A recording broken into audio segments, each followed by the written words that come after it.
एक तू सच्चा तेरा नाम सच्चा अनंत पृष्ठ 621।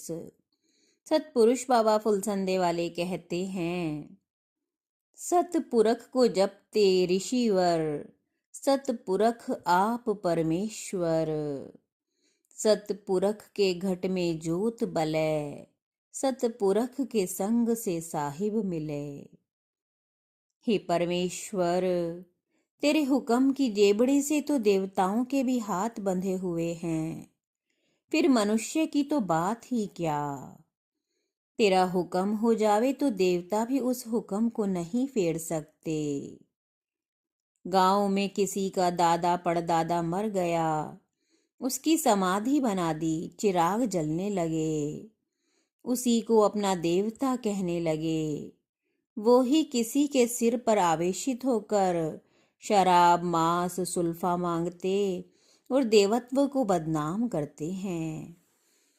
किसी धीमर की लड़की मर गई, किसी के सिर चढ़कर बोलने लगी, मैं संतोषी माँ हूँ, मैं दुर्गा हूँ, तुम्हारा नाश कर दूंगी, मेरा भवन बनवाओ। लोग डर के उसके पीछे हो गए।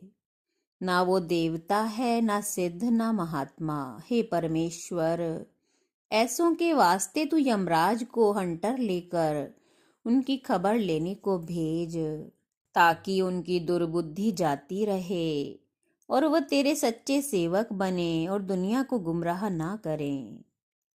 दुष्ट मनुष्य दूसरों के सरसों के दाने के बराबर छिद्र यानी दोष को भी वर्णित करते रहते हैं, पर अपने बेल जैसा छिद्र भी उन्हें दिखाई नहीं देता।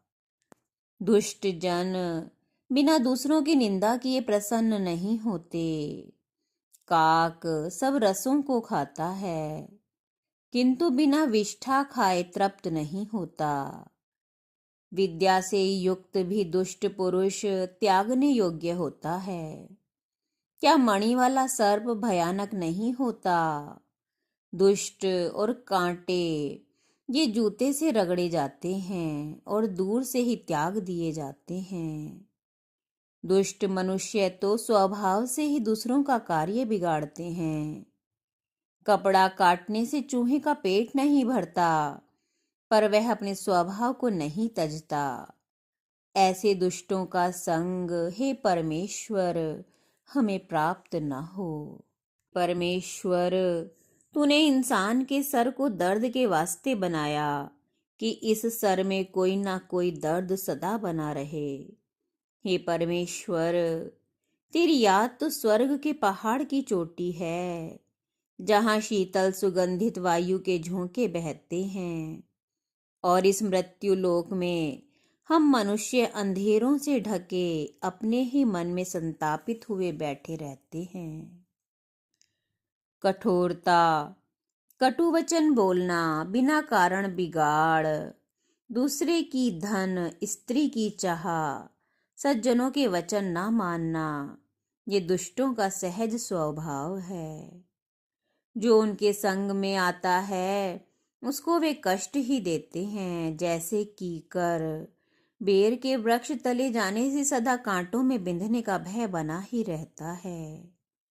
जो कोई किसी कारण को बताकर क्रोध करता है, वो कारण के हटने पर क्रोध को त्याग देता है, किंतु अकारण द्वेष रखने वाले को कोई कैसे प्रसन्न कर सकता है। हे परमेश्वर, ऐसी दुष्ट आत्माओं से सदा मेरी रक्षा करना। एक तू सच्चा तेरा नाम सच्चा।